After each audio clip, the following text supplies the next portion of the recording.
I'd like to invite Sheikh Muhammad Ali Shamali to continue with his series of lectures on globe before and after the advent of Imam Mahdi alayhi salam. Dr. Shamali, just to remind you, is a graduate of the Islamic Seminary of Qom, and he has got a doctorate in philosophy from the University of Manchester. Salawat. Allahumma salli ala Muhammad. Assalamu alaikum. Bismillahir Rahmanir Rahim. La hawla wa la quwwata illa billahi al-aliyyil azim. Alhamdulillahi rabbil alamin. Wa sallallahu ala sayyidina wa nabiyyina Abil Qasim al-Mustafa Muhammad wa ala alihi at-tayyibin at-tahirin la siyama baqiyatullahi fil aradin ajjalallahu ta'ala farajahu ash-sharif wa ja'alana min a'wanihi wa ansarihi wa shi'atihi inshallah. Reviewing my notes today, I realized that I missed one hadith in the section that we had about communication in the time of Imam Zaman. So I should first read that hadith and then inshallah continue with our discussion. You remember I told there are some hadiths which say that a mu'min in the west can see his brother in the east and vice versa. There is a hadith from Imam Sadiq alayhi salam. Again, this is in the book of Al-Ghaiba by Sheikh Nu'mani, one of important sources on the issue of Imam Zaman.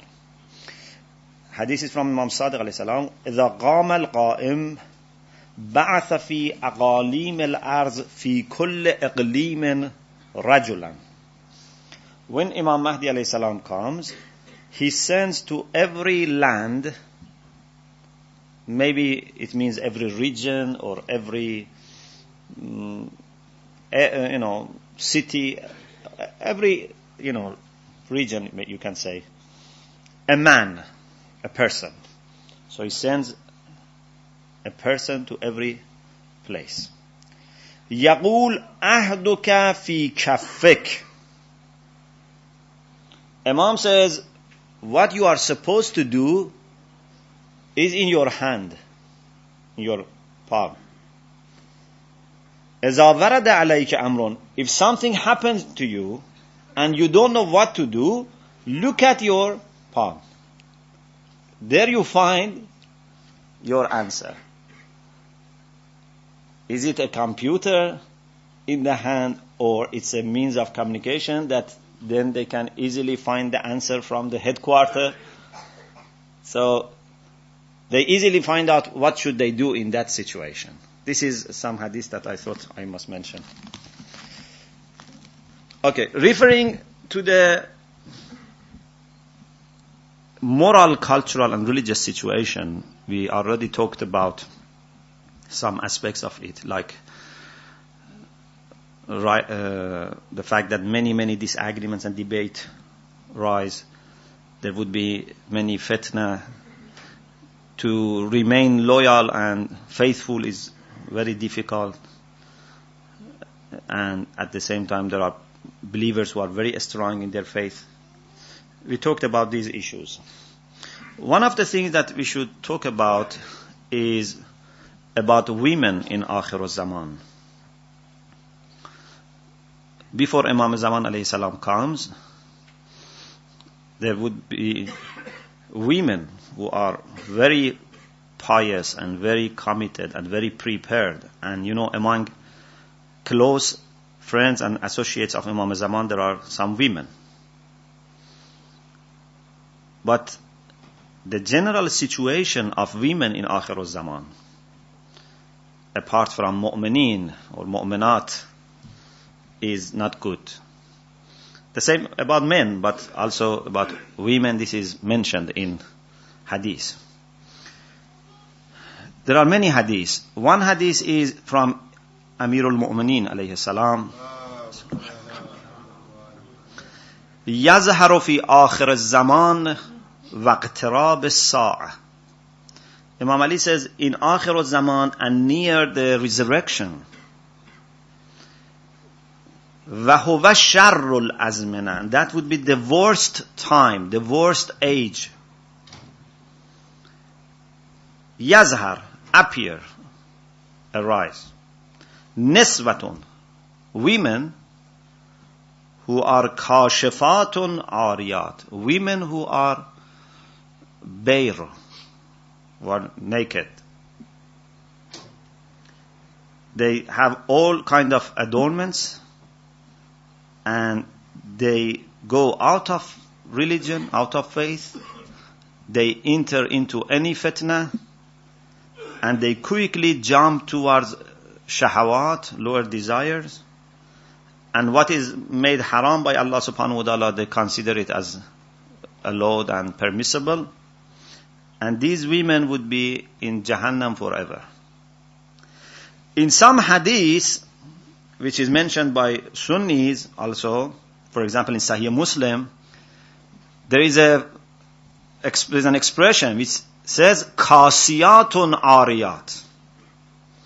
There are women who have dress, but they are still naked, or they are still bare. This means that their dress is not a dress that brings protection, brings hijab. Some people have dress, but their dress is just, to, say that we have something on. But this dress is not a dress of modesty. We have another hadith. It says, لا تقوم الساعة حتى تظهر ثياب تلبسها نساء كاسيات عاريات. The day of resurrection will not come unless there would be some dress that some women wear, and this dress do not cover them. This is something that is already, unfortunately, happening. Another thing is from Imam Ali, but quoting from the Prophet sallallahu alaihi wasallam, referring to something more general than issue of dress. It's issue of haya, because dress is a sign of modesty and haya. The Prophet said, لا تقوم الساعة حتى يذهب الحياء من الصبيان والنساء. The day of judgment will not come unless or before some women or great number of women and children lose their haya. Haya is a kind of modesty, a kind of respect that they should have for values, especially about sexual relation and this kind of things. And unfortunately, we see that this is the result of this unfortunately secular material culture. You see that how even children in a very young age they become involved in sexual relations and everything awful. Another hadith from the Prophet Muhammad sallallahu alaihi wasallam.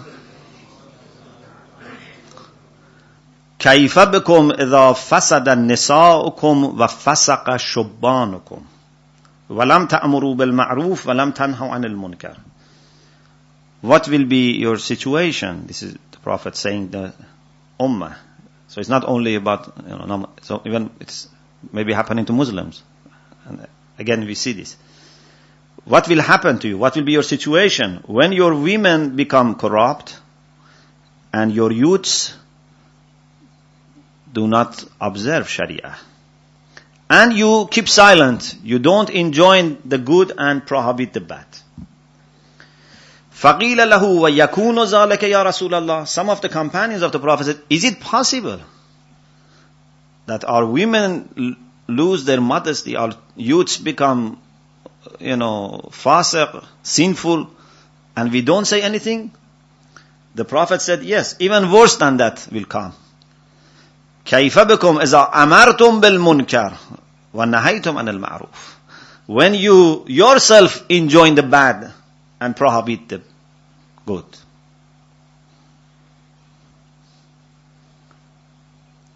قِيلَ يَا رَسُولَ اللَّهِ وَيَكُونُ ذَلِكَ. They said, is this possible?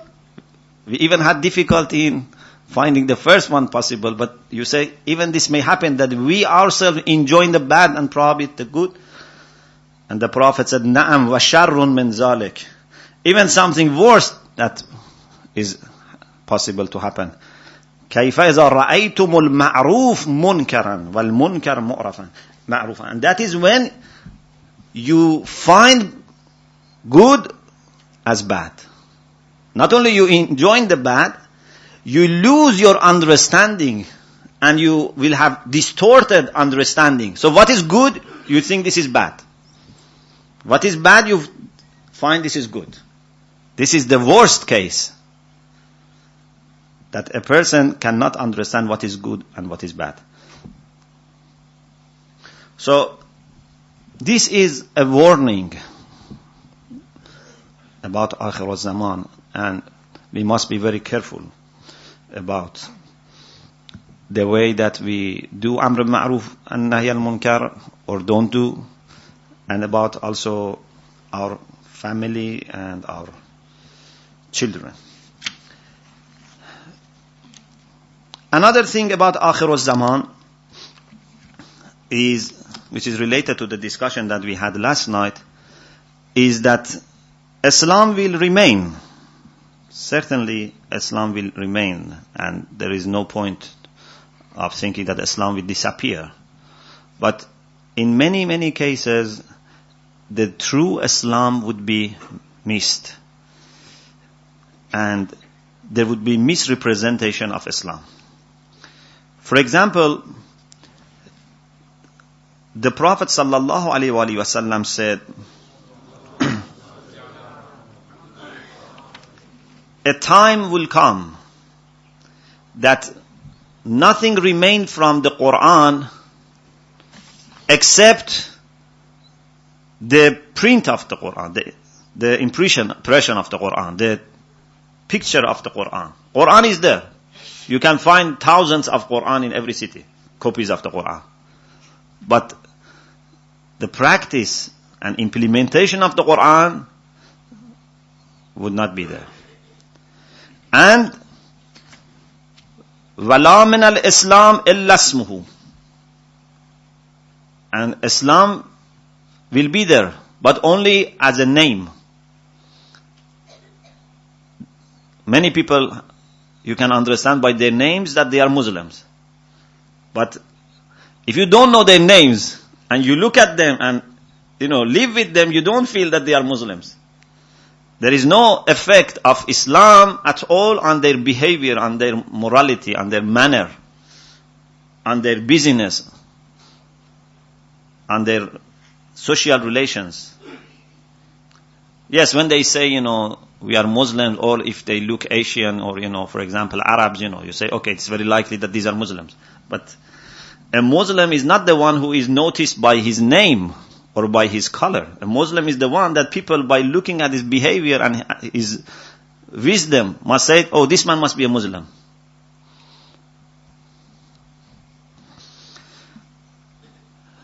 Another thing about Akhir al-Zaman is that in Akhir al-Zaman there would be some youths, which I mentioned last night in question and answer. I said I'm going to talk about a hadith about Mecca. This is the hadith. In Akhir al-Zaman there are some youths who are very mu'min, and these are the people who respond to the call of Imam al-Zaman promptly, very promptly, without any delay. For example, Imam Sadiq alayhi salam says, بَيْنَ شَبَابُ الشِّيَعَ عَلَى ظُهُورِ السُّطُوحِهِمْ نِيَامٍ إِذَا تَوَافَوْا إِلَى صَاحِبِهِمْ فِي لَيْلَةٍ وَاحِدَةٍ عَلَى غَيْرِ مِيعَاتٍ فَيُصْبِحُونَ بِمَكَّةٍ. This is beautiful hadith. It says that when the Shia youths are sleeping on the roof of their houses, so they are sleeping in the night, in summer, in Middle East, in many places, they sleep on the roof because it's, warm. Then, when Imam Zaman comes, Imam Zaman calls them. All these youths, without having any appointment with Imam Zaman, they didn't know that Imam Zaman is coming. Ala ghayr mi'at. There is no appointment. When Imam Zaman calls them, all of them are there in Mecca next day morning. Look at the amount of preparedness that these people may have. That when in the night they hear the voice, or maybe after Fajr or whatsoever, they can so quickly get ready without, saying, okay, let me sort out, my things and then, inshallah, next week or next month I will join Imam Zaman. No, they jump and go and meet Imam Zaman. It also shows that there must be such a facility of quick traveling and fast traveling that, in a matter of few hours they can reach Mecca. Or maybe these are the youths. But Hadith doesn't say these youths are in Mecca. It says they go to Mecca. So maybe it's a matter of, development also in transportation, or maybe these have a special way of transportation. Anyway, these youths are the people who quickly respond. And indeed this is something that you find in all religious movements. The youths are normally the first to respond to the prophets, to imams, to any good cause, because their heart is clean. They are not that much attached to the worldly life. They don't have that much, engagement. And also they have done less sins. They have committed less sins. So the youths must appreciate this time of their life. And inshallah, they must be, ready to join Imam Zaman. And, we have many hadiths. Once I had a lecture about the role of the youths in the time of Imam Zaman on Sahar TV. So I made lots of research. And I found many hadiths which says that most of the people who help Imam Zaman are the youths. And the number of old people among them is very little. It's just like salt in food.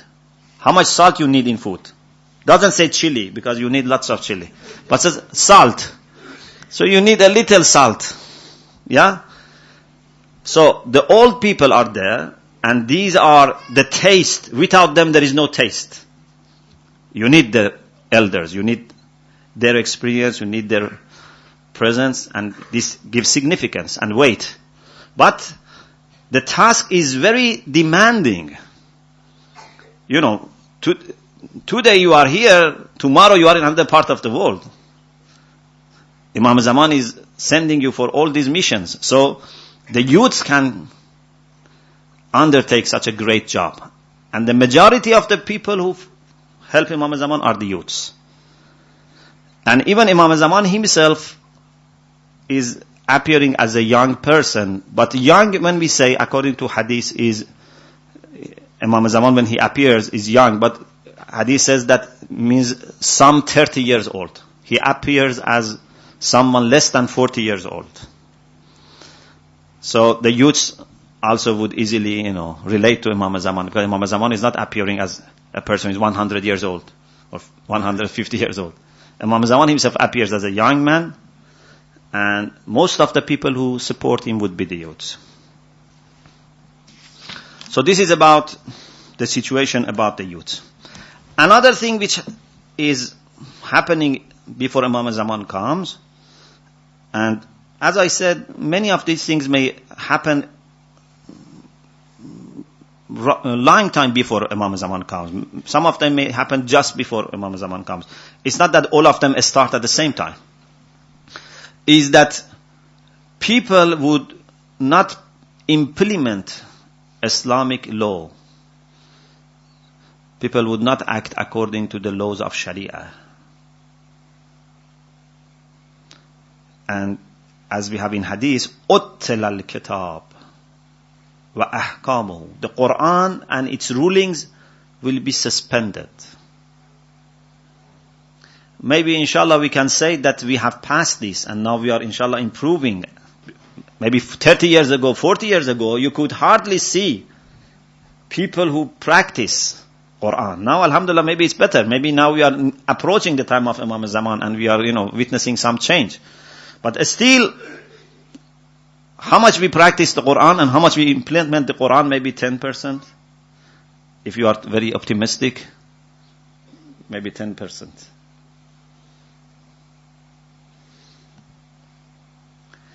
Another thing is that social, especially family relations and ties in Akhir al-Zaman, before Imam Zaman comes, would be very loose, very weak. We have hadith which says that in Akhir al-Zaman, the people who are very young or, like children or the youths, they don't respect the elders. رَأَيْتَ الصَّغِيرَ يَسْتَحْقِرُ بِالْكَبِيرِ. Instead of respecting the elders, they are irrespectful to them. وَرَأَيْتَ الْجَارِ يُؤْذِي جَارَهُ. A sign of Akhir al-Zaman is that neighbors annoy each other.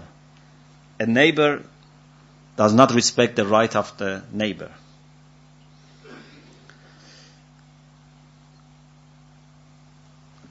There is a hadith from Imam Hussein alayhi salam.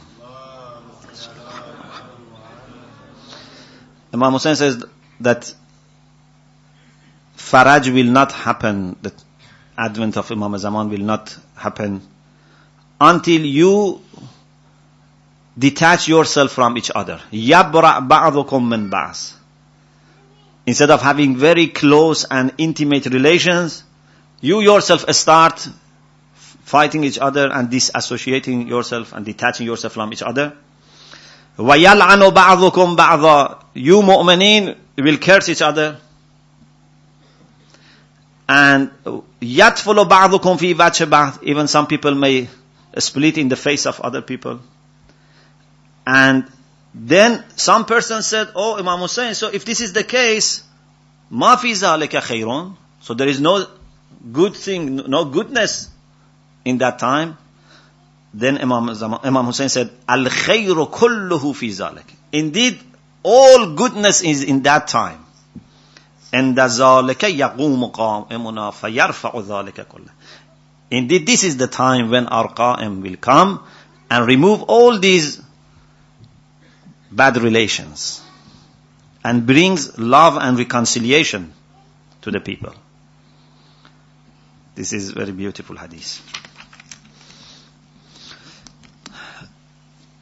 In the same respect, we have hadith from Imam Sadiq that in Akhir al-Zaman, many children would be displeasing their parents and annoying their parents. And many people would not observe family relation and, Salaya Rahim. They don't connect this relation. And many people would show love in their words, but in their heart they have hatred and enmity. This is a sign of Akhir al-Zaman, a kind of hypocrisy. People smile at each other, but in their heart they don't love each other. Another sign of Akhir al-Zaman is that mosques will be adorned with gold and all expensive adornments. And there would be copies of the Quran which are very beautifully adorned. And very long minarets. And there would be rows of salat for jama'ah, which are very, very much and many and plenty, but بِقُلُوبٍ مُتَبَاقِزَةٍ. But their hearts are not united. You see, unfortunately this is the case. Now, we go to, for example, Mecca and Medina. Alhamdulillah, we see hundreds of thousands or millions of people maybe once at the Salat. But how much our hearts are united? How much even we understand each other? And we love each other and help each other. Just physically we are, next to each other. And as soon as Salat finishes, everyone escapes. But this is not what we are supposed to be. We must be like parts of the same body, cells of the same body. So this is what the Prophet says to Salman, that in Akhir al-Zaman, masajid will be adorned very beautifully. They will lose that simplicity that the Prophet, was advising for masajid. Quran will be very beautifully printed, very expensively printed.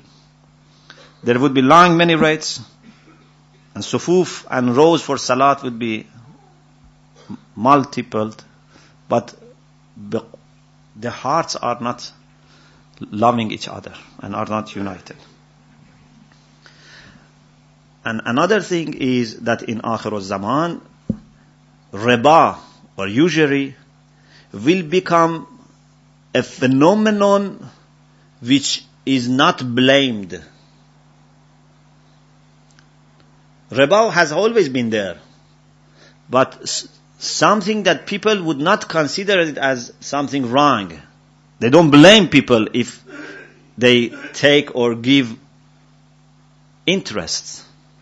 Indeed, some people would say, oh, this is unavoidable, and this is the thing that we need for the economics, to go on and to run. So this is a sign of Akhir al-Zaman.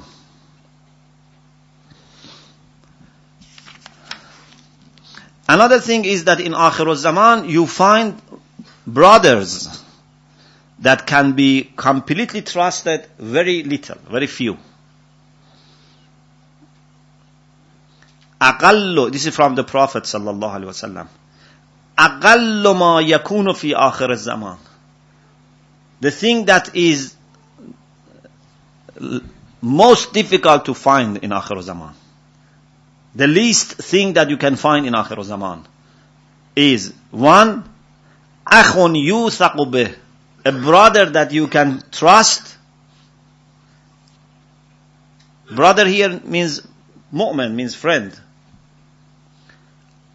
O dirhamu halal, or a dirham which is earned from halal and haram has not touched it in every aspect. Unfortunately, sometimes, nowadays, your own way of earning is halal.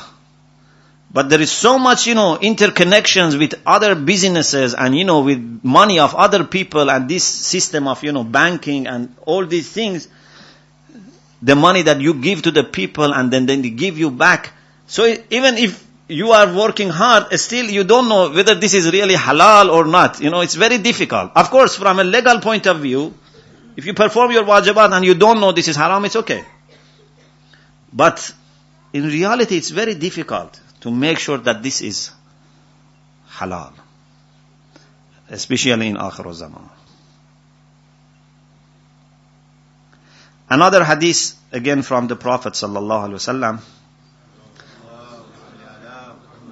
يأتي على الناس زمان ليس شيء أعز من أخ أنيس وكسب درهم من halal. The Prophet would say nothing would be more difficult in that age than finding akhen anis, a person, a brother that you can trust and can, with his companion, get rid of loneliness. You can really feel that you have someone who can always support you, who will never betray you, who will never leave you alone, who would be ready to be dying for you, to die for you, and earning 1 dirham of halal. These are the most difficult things in Akhir al-Zaman.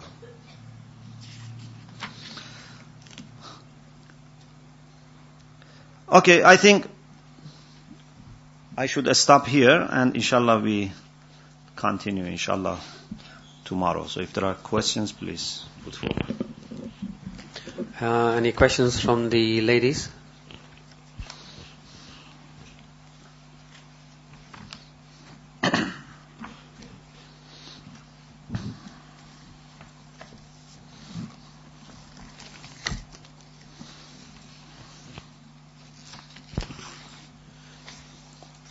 Any from the gents?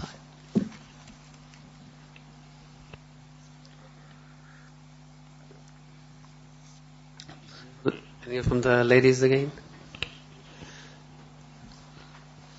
It's good because tonight I need more time for. Before we go for the final, just a few announcements. Sikkim Youth Committee is inviting you to attend the showing of a production recalling the tragic events of Karbala called Karbala When Skies Weep Blood. It will be on Saturday evening at 10 o'clock after the program finishes here. This will be on the notice board as well. The other thing is about Ashura.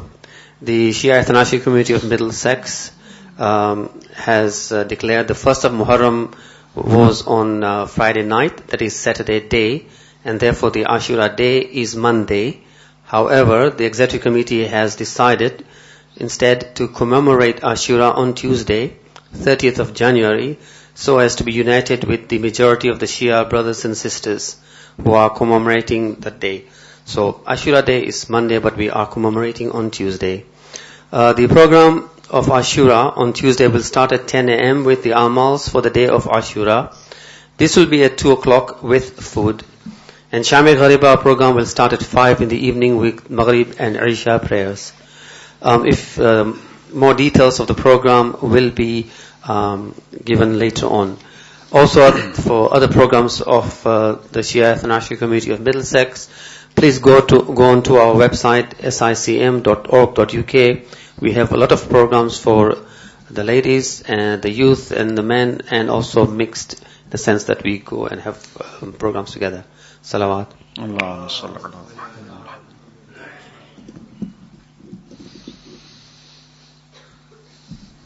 Bismillah ar-Rahman ar-Rahim.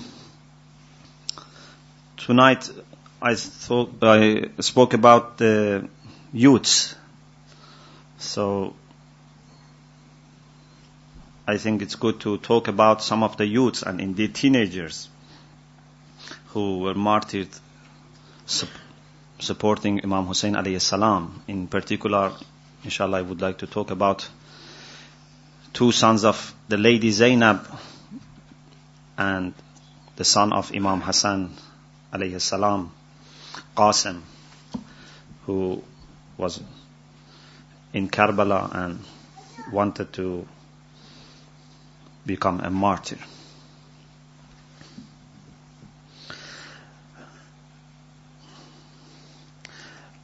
Assalamu alayka ya Aba Abdullah. Tonight is also night of Jum'ah, so inshallah everyone, should concentrate and inshallah reflect on what we say, and inshallah this tawassul would be accepted, and we ask Allah subhanahu wa ta'ala inshallah to forgive our sins inshallah. Assalamu alayka ya Aba Abdullah وعلى الأرواح التي حلت بفراقك عليك مني سلام الله أبدا ما بقيت وبقي الليل والنهار ولا جعله الله آخر العهد مني لزيارتكم. السلام على الحسين وعلى علي بن الحسين وعلى أولاد الحسين وعلى أصحاب الحسين.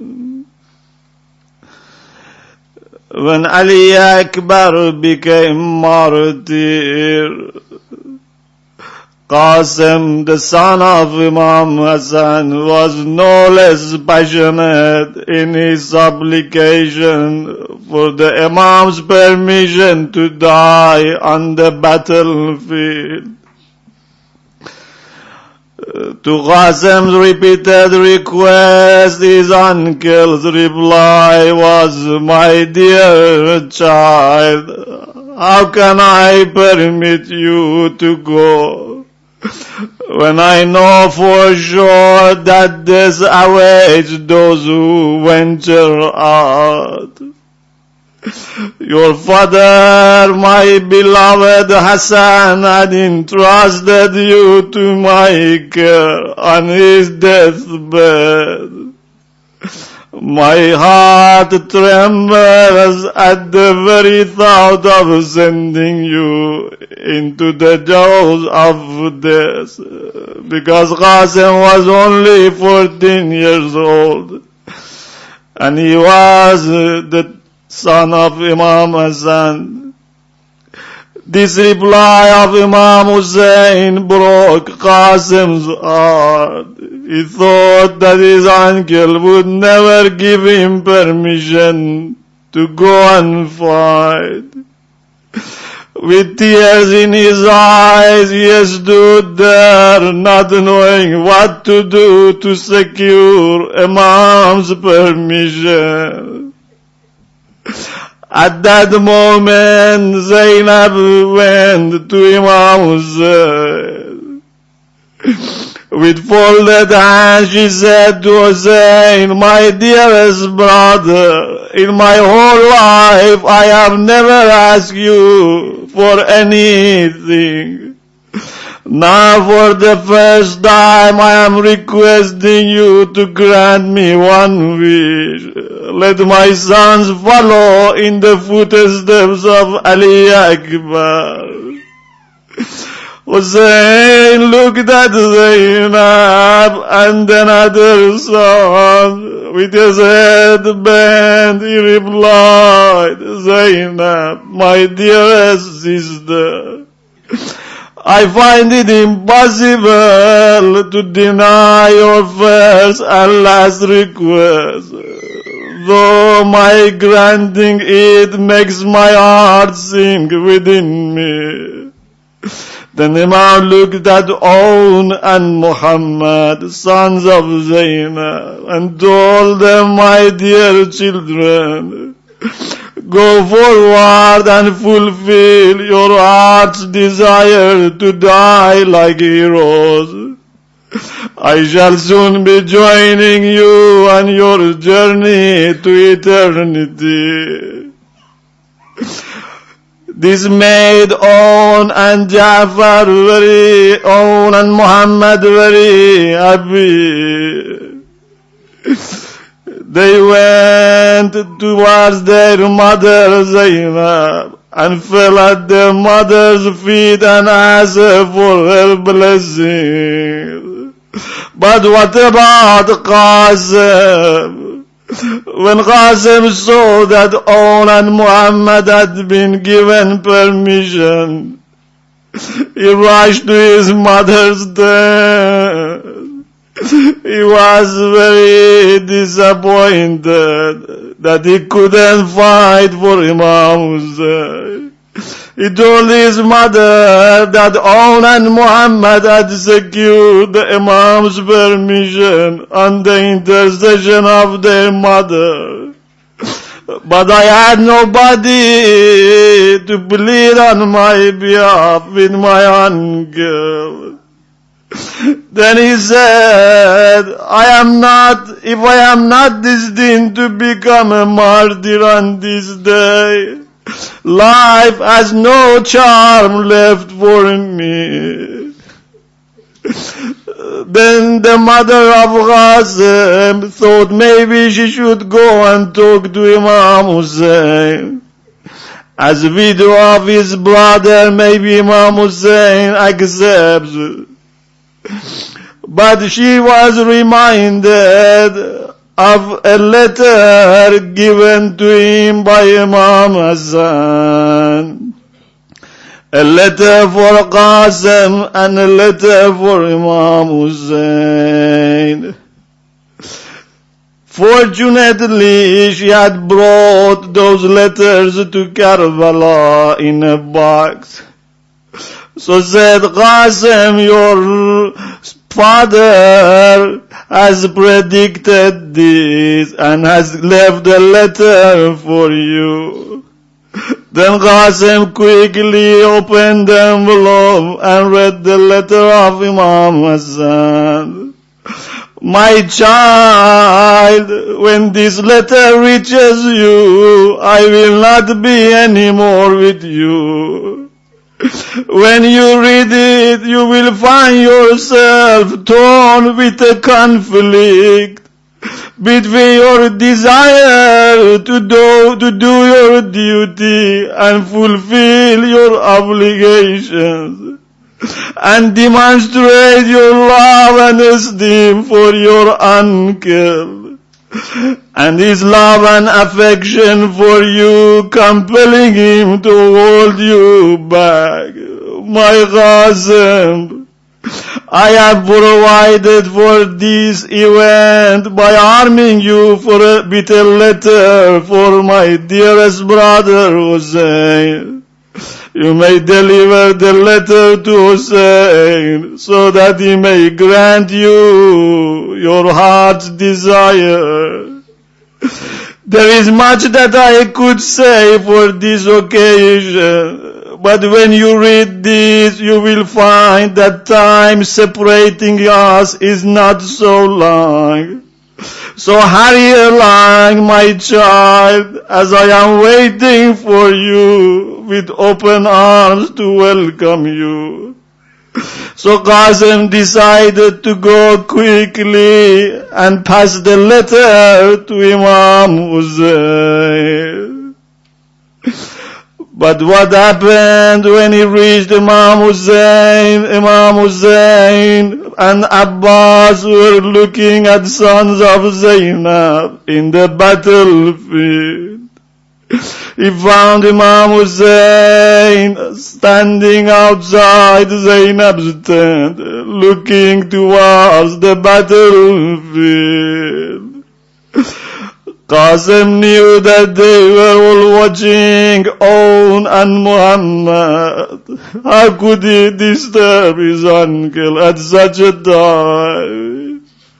He stood quietly by the side of Hussein and Abbas and gazed in the direction of the army, who were all there to kill these two young cousins of Qasim. He could see from clouds of dust rising in the far distance that one of them had gone ahead of the other.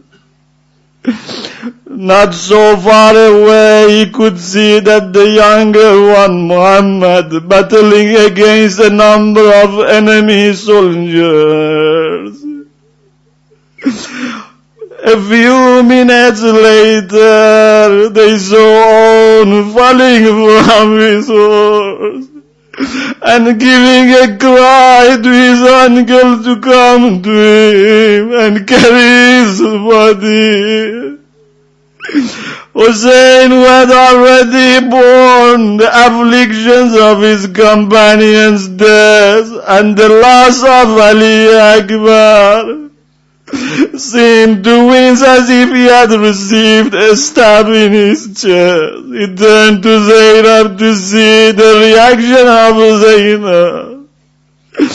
Abbas and Qasim rushed to her side to hold her. As if this blow was not enough, Muhammad also fell from his horse, mortally wounded, and similarly shouted to Hussein to come to him. Abbas and Qasim knew that for Hussein to reach his dying nephews one after the other was too difficult. So Abbas wanted to accompany Hussein and assist him in bringing the dead brothers to the camp. But Imam Hussein said to Abbas, you should stay with here now. I am going myself. Inshallah, I will continue this story tomorrow. There is a poem about Qasim asking for permission. بس که میدان رفتن تو بر عمویت مشکل است، دستیابی تو بر این آرزویت مشکل است. Because it is very difficult for your uncle to leave you to go to war. This is why your uncle cannot satisfy your desire. دیگر از هجران مگو ای یادگار مجتبی، بر مشام جان فراق عطر و بویت مشکل است. O Qasim never talk again about separation, because from you I smell fragrance of Hassan. I cannot leave you go. بر دلم آتش مزن ای میوه قلب حسن، چون مرا بشنیدن این گفتگویت مشکل است. But it is also very difficult for me to say no to you and to see that you are sad. So could you please stop asking me for permission? سن تو جانا مناسب با چنین پیکار نیست. جنگ تو با لشگری در روبرویت مشکل است. You are too young to take part in this battle. And your enemy is not just one person, it's an army of enemies. سخت باشد ناسزا بشنیدن از هر ناکسی، گفتگو با دشمن بی آبرویت مشکل است. It would be very difficult to appear in front of these people who have no respect, who have no modesty, and they would insult you and swear at you. ای که واجب نیست در این سن تو صوم و صلات، تشنه لب در کربلا با خون وضویت مشکل است. Oh, the one who has not yet become baligh, so fasting and prayer is not wajib. So it is very difficult to let you go for battle and make your wuzu with your blood. بهر میدان رفتن خود اشک بر دامن مریز، نور چشمم جنگ کردن با عدویت مشکل است. ای که از داغ حسن گرد یتیمی بر سرت، دیدن در خاک و خون رخسار و مویت مشکل است. You have already have dust of being an orphan on your head. So it is difficult for your uncle to see your head being again dusted and colored with your blood. ألا لعنة الله على القوم الظالمين.